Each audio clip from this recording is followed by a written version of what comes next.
News super one, सत्याचा बुलंद आवाज। नमस्कार, न्यूज सुपर वन में आपका स्वागत है। मैं हूं संजना। आइए नजर डालते हैं आज की कुछ खास खबरों पर। न्यूज सुपर वन, सत्याचा बुलंद आवाज। आईएसआई के लिए जासूसी के आरोप में दिल्ली पुलिस ने पंजाब के एयरमैन रंजीत को गिरफ्तार किया है। बताया जा रहा है कि पहले उसे सोशल मीडिया के जरिए एक लड़की के चक्कर में फंसाया गया और फिर वायुसेना से जुड़ी खुफिया जानकारी के लिए ब्लैकमेल किया गया। आईएसआई के लिए जासूसी के आरोप में दिल्ली पुलिस ने पंजाब के एयरमैन रंजीत को गिरफ्तार किया है। बताया जा रहा है कि पहले उसे सोशल मीडिया के जरिए एक लड़की के चक्कर में फंसाया गया और फिर वायुसेना से जुड़ी खुफिया जानकारी के लिए ब्लैकमेल किया गया। गिरफ्तारी के बाद रंजीत को वायुसेना से निकाल दिया गया। नए साल पर लश्कर-ए-तैयबा के आतंकी दिल्ली के संसद भवन में पीएम मोदी तक को निशाना बनाकर हमले कर सकते हैं। आईबी के अलर्ट के बाद दिल्ली पुलिस ने सुरक्षा इंतजाम बढ़ा दी है। लश्कर ने हाल ही में पाकिस्तान में 24 घंटे का कॉल सेंटर खोलने के साथ ही मोबाइल ऐप लॉन्च किया है ताकि हमले के वक्त आतंकी एक दूसरे के संपर्क में रहे। जो मॉडस ऑपरेंडी अपनाया गया है वो हनी ट्रैप वाला मॉडस ऑपरेंडी है। जो विदेशी देश की इंटेलिजेंस ऑपरेटिव है, उन्होंने आगे फेसबुक प्रोफाइल बना रखे थे लेडीज के, तो उससे ये चैट करना इनसे शुरू करवाया और चैट करते करते उसके अंतरंग हो गए और फिर बाद में उसको ब्लैकमेल करना स्टार्ट कर दिया इन्होंने। में से ये इनपुट हमारे पास आया हुआ था और फिर हमने ये जो एयरफोर्स और मिलिट्री इंटेलिजेंस के साथ मिलकर इसको डेवलप किया और जब पुख्ता हो गया कि हाँ इसमें पैसे का आदान प्रदान भी हो रहा है और इन्फॉर्मेशन भी दी जा रही है, तो हमने एयरफोर्स को कहा इसको डिटेन किया जाए। ब्यूरो रिपोर्ट, दिल्ली के पास बसंत कुंज इलाके में कल रात करीब 9:15 बजे 2 नाबालिग लड़कियों को बाइक से अगवा करने की कोशिश की गई। जिस बाइक पर बदमाश सवार थे उस पर आगे और पीछे लिखा था विलन इज बैक। दिल्ली के पास वसंत कुंज इलाके में कल रात करीब 9:15 बजे 2 नाबालिग लड़कियों को बाइक से अगवा करने की कोशिश की गई। जिस बाइक पर बदमाश सवार थे उस पर आगे और पीछे लिखा था विलन इज बैक। मामला बसंत कुंज इलाके का है। रात के 9:15 बजे दोनों छात्राएं एक घर की तरफ जा रही थी। छात्राएं 2-4 कदम पिता से आगे पीछे क्या हुई कि यहाँ खड़े युवक लड़कियों के साथ बदतमीजी कर उन्हें ले जाने की कोशिश करने लगे, लेकिन लड़कियों ने भी हिम्मत दिखाई और उनके पिता ने भी उनका विरोध किया। मनचलों के साथ पिता ने हाथापाई भी की। इसी दरमियान राहगीर भी वहां पहुंचने लगे, जब तक कि लोग उन्हें पकड़ पाते कि वो बाइक छोड़ झाड़ियों के रास्ते ही फरार हो गए। मौके पर पहुंचे राहगीरों ने भी पीसीआर कॉल पुलिस को सूचना दी, जिसके बाद पहुंची पुलिस ने बाइक कब्जे में ले ली और जाँच शुरू कर दी है। Bureau report, Delhi. मुंबई में पुलिस ने छापेमारी कर एक बार से 24 लड़कियों को छुड़ाया है। अंधेरी में लोटस बार है। यहाँ पर तय संख्या से ज्यादा लड़कियों के होने की जानकारी मिलने पर पुलिस ने छापेमारी की थी। पुलिस की टीम जब वहां पहुंची तो तस्वीरें देखकर उनके होश उड़ गए। मुंबई में पुलिस ने छापेमारी कर एक बार से 24 लड़कियों को छुड़ाया है। अंधेरी में लोटस बार है। यहाँ पर तय संख्या से ज्यादा लड़कियों के होने की जानकारी मिलने पर पुलिस ने छापेमारी की थी। पुलिस की टीम जब वहां पहुंची तो तस्वीरें देखकर उनके होश उड़ गए। हैरान करने वाली बात यह है कि इस बार में सिर्फ 4 लड़कियों को ही रखने की इजाजत है, लेकिन फ्लोर से पुलिस ने 12 लड़कियों को हिरासत में लिया। पुलिस ने बार में हर एक जगह की तलाशी लेनी शुरू की, लेकिन पुलिस को कुछ नहीं मिल रहा था।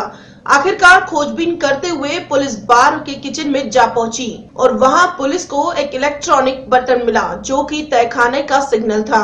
इस बटन के जरिए तहखाने का दरवाजा खुलता और बंद होता था। इस स्विच को ऑन करने पर 2 तहखाने बारी बारी से खुले।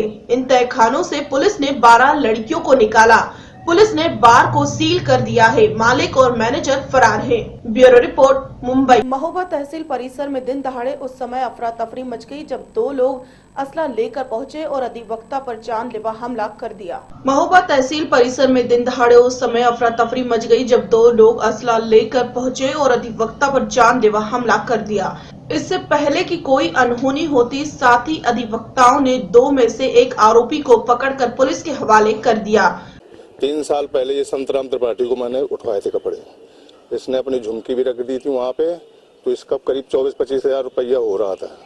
27 हजार रुपये हो रहा था, जिसमें इसने कल बातचीत हुई और ये हिसाब हुआ तो उसमें 14 हजार रुपये उसने कह दिया। हमारे कहने पे उसने छोड़ छाड़ के 14 हजार रुपये निकले। उसने कल देने के लिए कहा था, लेकिन कल नहीं दे पाया, तो बोला मैं कल 11 बजे तक दे दूंगा, आज के लिए बोला। आज जब मैंने मुझसे कहा कि 11 बज गया भैया, अब उसका रुपए दे आओ जाके, बोले मैं नहीं दूंगा यार। सो ये दीपक त्रिपाठी साथ में था, कहा तो ये कह रहा था देख लूंगा भाई, नहीं देना उसको पैसे। तो मैंने कहा ऐसा नहीं दिए, जिसका पैसा लिया जाता है उसका पैसा दिलाओ। कह रहा वकील साहब जो कुछ तुम्हें दिखाई पड़े, मैंने ऐसे वकीलों को देख लिया और भरी कचहरी में मारते हम लोग वकीलों को, दीपक बोला। तो हमने कहा अच्छा इतने बड़े गुंडे हो? बोले हाँ इतने बड़े गुंडे हैं। 302 का मुकदमा छूट गया, ये कट्टा भी निकाला इसने, लेकिन वो संतराम त्रिपाठी उठा के भाग गया है कट्टा इसका। इसने जो है जो भी किया, फिर मेरे मारने लगा मुझे, मैं दोनों लोगों को पकड़े था हाथ में। तो जब मुझे मारने लगा तो कई वकील मेरे अधिवक्ता महोदय आ गए। इसने मेरे देखिए यहाँ पे सर में बड़ी जोर से काटा, काफी देर तक दाबे रहा है, काट रहा। लेकिन अधिवक्ता महोदय जो है, एक गुप्ता जी हैं और प्रदीप सिंह और मुकुंदी बाबू जी, कई अधिवक्ता आ गए तो उन्होंने छुड़ाया हमें, तब ये छोड़ पाए। तब हम इसको पकड़ के यहाँ लाए।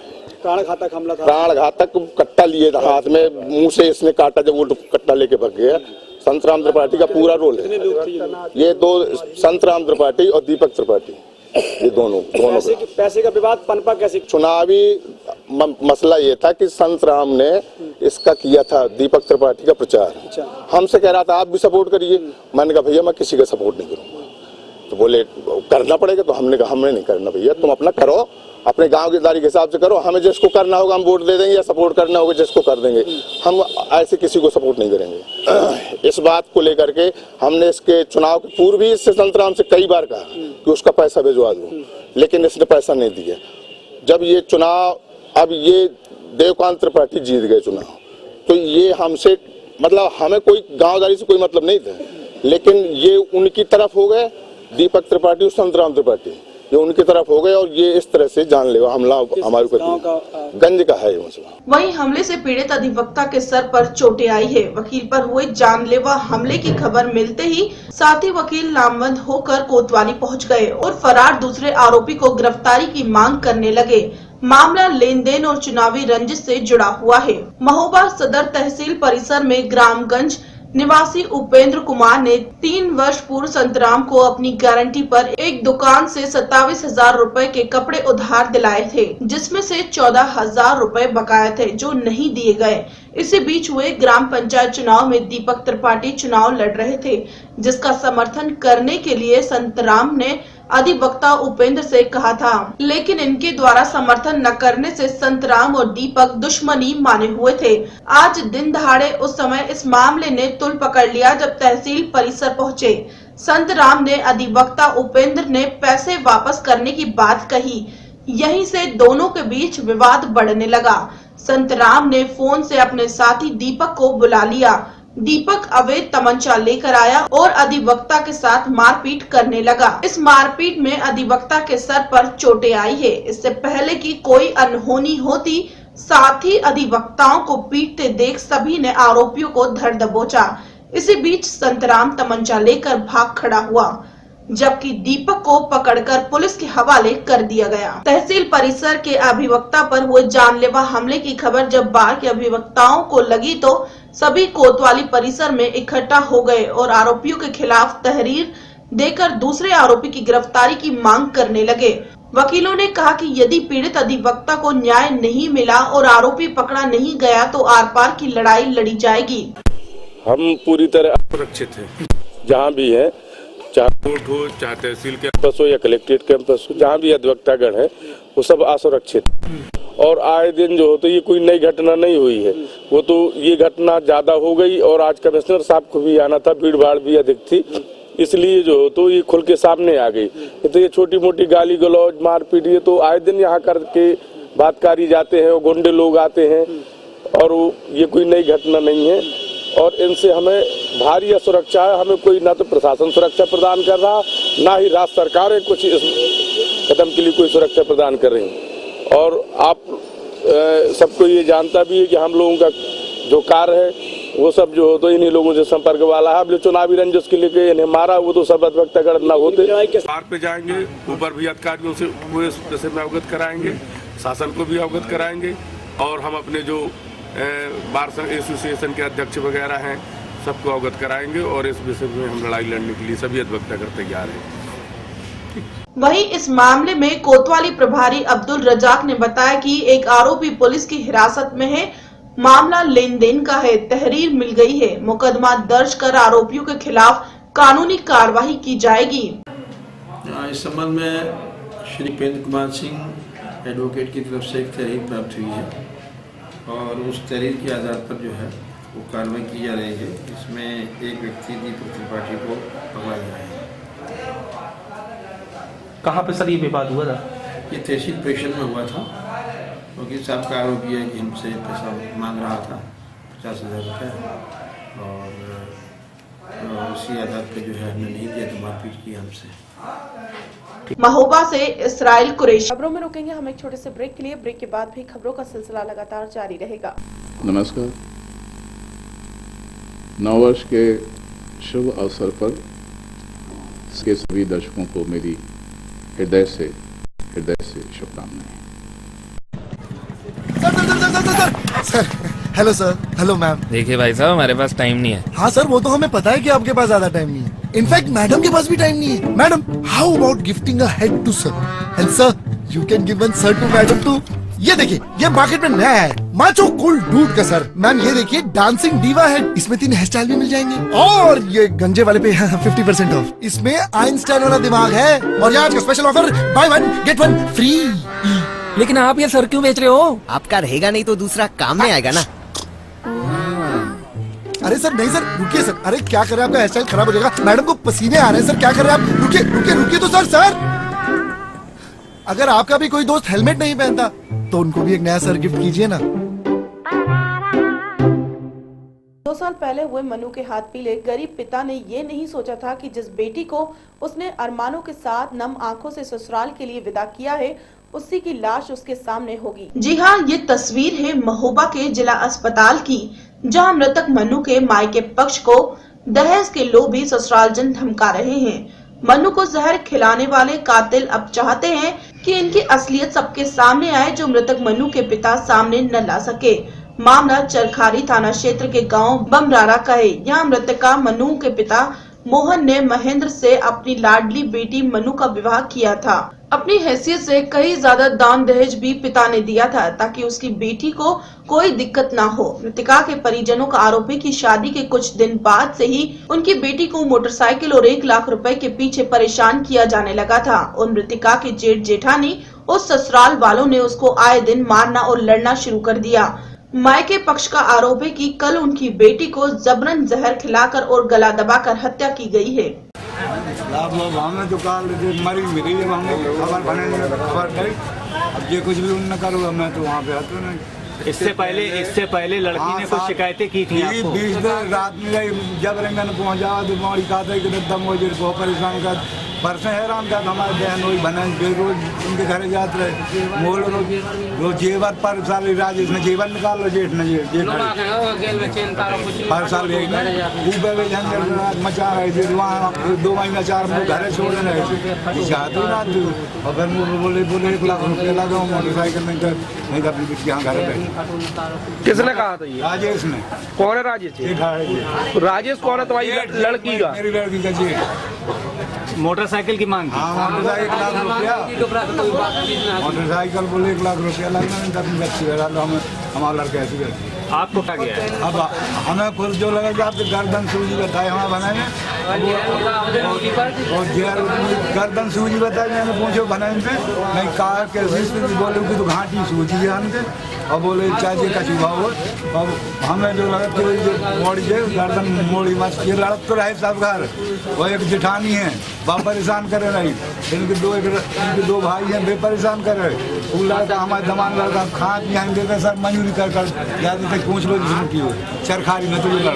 मतलब आपका कहना ये है कि आपका दामाद जो है इस हत्या में शामिल नहीं है, बाकी घर वालों घर में हत्या ना गाँव में रहे पर घर में ना बुलाना तो तुम्हें। हाँ, हमें ऐसे समझ घोट के हमारे ऊपर दवाएगा कैसे नाम हो जाए। नहीं तो सारे ऐसे बताओ कैसे बच्ची जब कोई झगड़ा हो तो बच्ची अपने आप कैसे। पति महेंद्र ने बताया कि मृतिका के गहने भी उसका भाई राजेश चोरी कर चुका है। मृतिका की जेठानी को भी कई साल पहले ससुराल वाले निकाल चुके हैं। आपकी बीवी को मारते पीटते थे, परेशान करते थे? परेशान रोज और हम घर पर रहते ना हम उसका जेवर आपके बड़े भाई ने निकाल लिया था, पूरी बात बताइए। निकाल लिया, कोई वाले आए थे। किसने निकाला था? राजेश ने। बड़ा भाई है आपको क्या लगता है कि आपके घर वालों ने मिलकर उसको मारा है? मारा हो सब ना मारा हो, हम तो हते ही नहीं। अब होते जब देखते हैं हम हते ही ना। आपको ऐसा लगता है कि आपके घर वालों से आपकी बीवी को खतरा था? तुम अपने हिसाब से सही बोलो, कोई की बात नहीं सुनो। वहीं मृतिका के जेठ राजेश का कहना है कि घटना के समय घर में कोई नहीं था और बहू की हालत बिगड़ने पर उसे महोबा लाया गया, जहां उसे झांसी रेफर किया गया, लेकिन रास्ते में ही उसकी मौत हो गई। दूसरी तरफ मृतिका के पति ने अपने परिवार पर ही मृतिका और उसके साथ अन्याय किए जाने का आरोप लगाया है। पहला जो आई थी श्रीमती मन्नू, उसके पति का नाम महेंद्र और रहने वाली बबराया की थी, चायखाई के पास है। उसको हेयर डाई पॉइजनिंग करके आई थी, उसको गर्दन में काफ़ी सूजन थी, उसको झांसी के लिए रेफर कर दिया था, लेकिन रास्ते में वो एक्सपायर हो गई थी। दोबारा आके आज उसका पोस्टमार्टम हो गया। जिला अस्पताल के चिकित्सा प्रभारी डॉक्टर प्रताप सिंह भी मानते हैं कि विवाहिता की मौत जहर से हुई है, साथ ही उनके गले पर भी दबाव बनाने के गहरे निशान है। इस मामले में पुलिस अभी भी कुछ भी बोलने से मना कर रही है। महोबा से इसराइल कहते हैं, शौक का कोई मूल्य नहीं होता है। लोगों को अक्सर महंगे से महंगी लग्जरी गाड़ियां खरीदते तो आपने देखा और सुना ही होगा, लेकिन यह शायद ही सुना हो कि जम्मू कश्मीर के राजौरी गांव के सरपंच ने शौक के लिए मोगा जिले के गांव रोड़े के किसान जगमीत सिंह के सांड की कीमत 8 करोड़ रुपए लगा दी। कहते हैं शौक का कोई मूल्य नहीं होता। लोगों को अक्सर महंगी महंगी लग्जरी गाड़ी तो खरीदते आपने देखा होगा और सुना भी होगा, लेकिन शायद ही सुना हो कि जम्मू कश्मीर के राजौरी गांव में सरपंच ने शौक के लिए मोगा जिले के गांव रोड़े के किसान जगमीत सिंह के सांड की कीमत 8 करोड़ रुपए लगा दी, लेकिन उसने फिर भी अपने सांड को नहीं बेचा। तो मोबिन मलिक खान, जो कि राजौरी जम्मू कश्मीर से यहाँ आया था,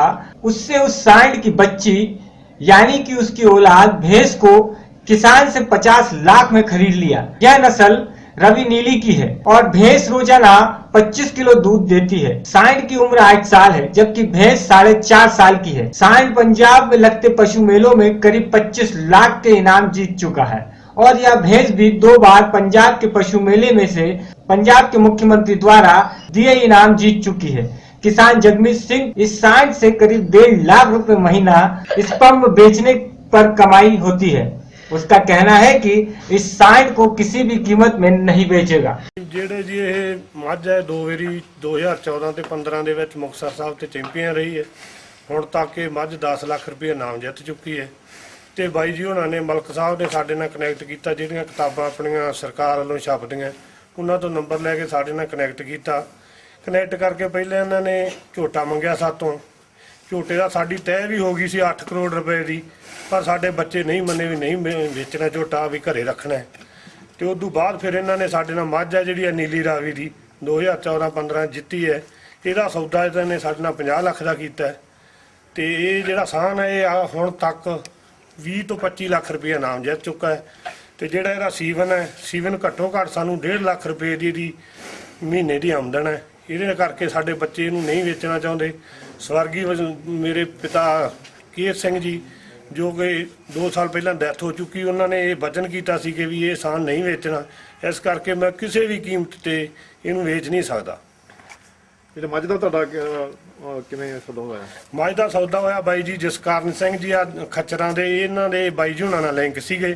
ਇਹ ਬਾਈ ਜੀ ਹੁਣਾਂ ਨੇ ਇਹਨਾਂ ਨਾਲ ਕਨੈਕਟ ਕਰਕੇ ਤੇ ਸਾਡੇ ਘਰੇ ਆਏ ਤੇ ਅੱਜ ਤੋਂ ਹਫ਼ਤਾ ਕੁ ਪਹਿਲਾਂ ਸਾਡਾ ਇਹਨਾਂ ਦਾ 50 ਲੱਖ ਦਾ ਸੌਦਾ ਹੋਇਆ। ਮੈਂ ਇਹਨਾਂ ਤੋਂ ਕੋਈ ਪੈਸਾ ਨਹੀਂ ਮੰਗਿਆ ਵੀ ਮੈਂ ਇੰਨਾ ਲੈਣਾ ਤੇ ਜਦੋਂ ਇਹਨਾਂ ਨੇ ਮੈਨੂੰ ਕਹੀ ਮੱਝ ਦੇ ਦੇ, ਮੈਂ ਕਿਹਾ ਮੱਝ ਲੈ ਜਾਓ, ਪਰ ਮੈਂ ਸਾਨ ਨਹੀਂ ਵੇਚ ਸਕਦਾ। ਮੱਝ ਇਹਨਾਂ ਨੇ ਆਪੇ ਹੀ ਮੈਨੂੰ ਕਿਹਾ ਵੀ ਅਸੀਂ 50 ਲੱਖ ਰੁਪਈਆ ਦੇਵਾਂ।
पिछले दिनों मोगा के पूर्व मंत्री डॉक्टर मालती थापर द्वारा पूर्व एमएलए और मंत्री रहे दर्शन बरार पर मामला दर्ज करवाए जाने के बाद से कांग्रेसियों में हलचल पैदा हो गई थी।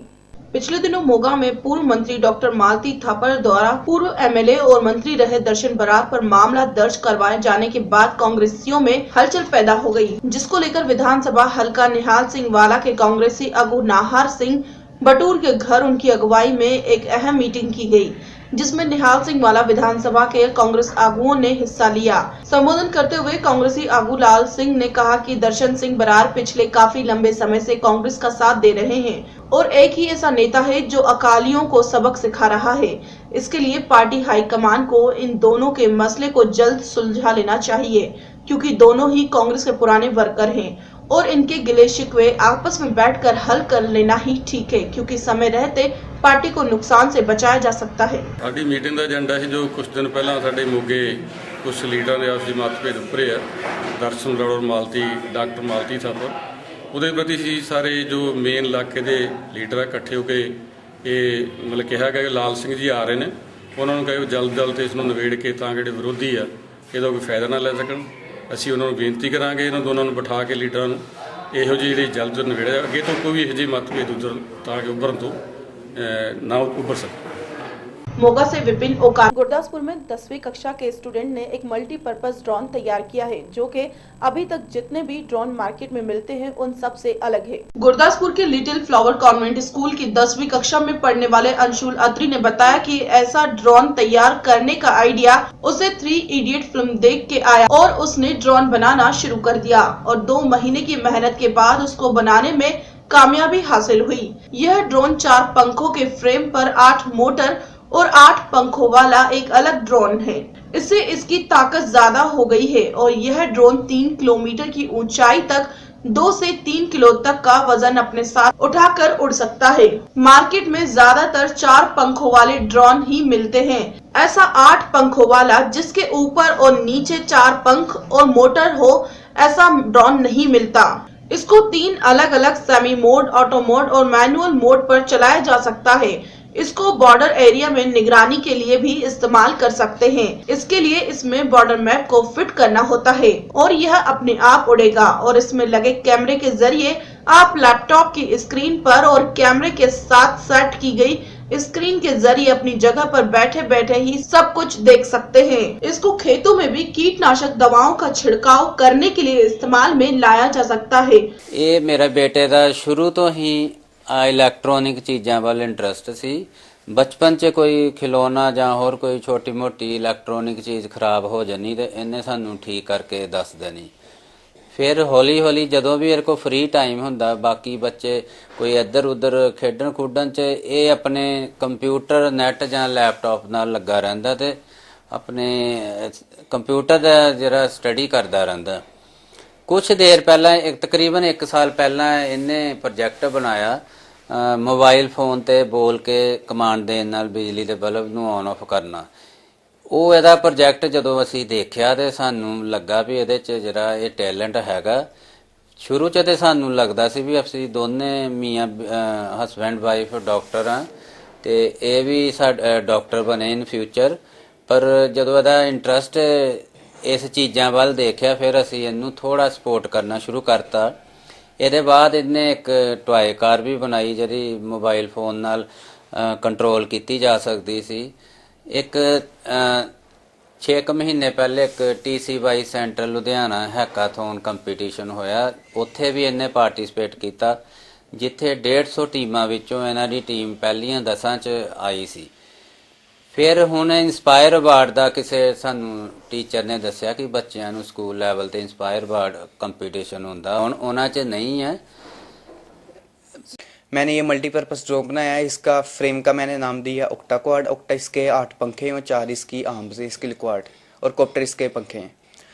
इसको कंट्रोल करने की जरूरत नहीं पड़ती। ऐसा फ्रेम दुनिया में यूनिक है जिसके 4 पंखे ऊपर और 4 नीचे हो। इससे पावर बढ़ जाती है और आर्म्स का वेट नहीं पड़ता, जिससे ज़्यादा वेट लिफ्ट कर सकता है और इसका फ्लाई टाइम बढ़ जाता है। इसको कंट्रोल करने की जरूरत नहीं पड़ती। गूगल मैप में पॉइंट्स प्लॉट कर देने हैं, ये उनको फॉलो करता है।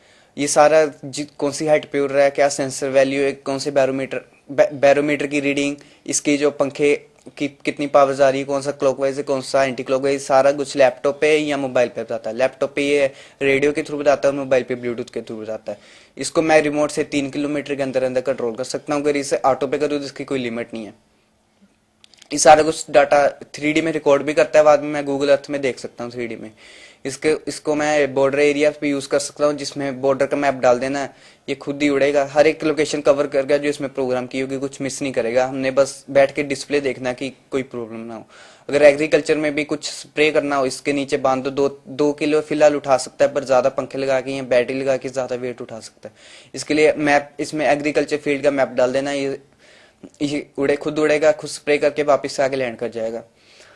इसको मैं अगर कुछ सामान भेजना है उसमें भी यूज कर सकते हैं। इसके नीचे सामान पैकेज बांध देना है, इसमें पॉइंट डाल देना कि कहाँ जाना है, कौन से वे से जाना है, वहां उड़ेगा, सामान छोड़ के खुद वापस आके लैंड कर जाएगा। इसको कंट्रोल करने के लिए किसी भी ह्यूमन की जरूरत नहीं है।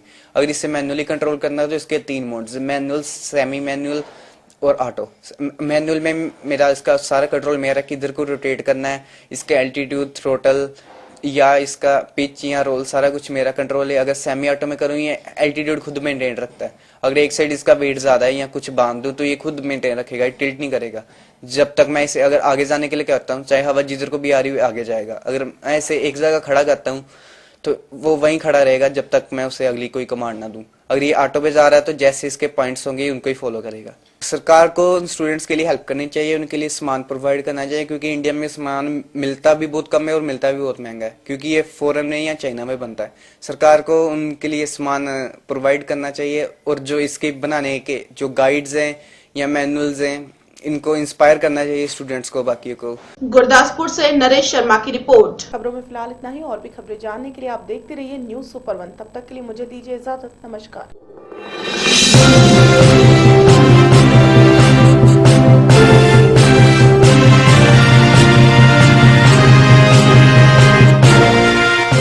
न्यूज सुपर 1, सत्याचा बुलंद आवाज।